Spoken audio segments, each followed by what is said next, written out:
Con la vittoria del candidato del centrodestra Stanislao Zurlo cambia letteralmente volto il Consiglio provinciale di Crotone. Molte infatti le facce nuove e poche conferme tra i banchi dell'assise provinciale.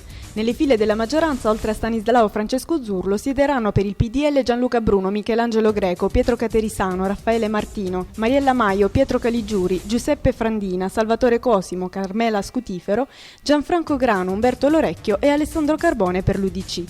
In consiglio siederanno anche i due candidati a presidente al primo turno, Salvatore Lucà della Compagnia dei Democratici e Benedetto Proto dell'UDC, che al ballottaggio si sono apparentati con Zurlo.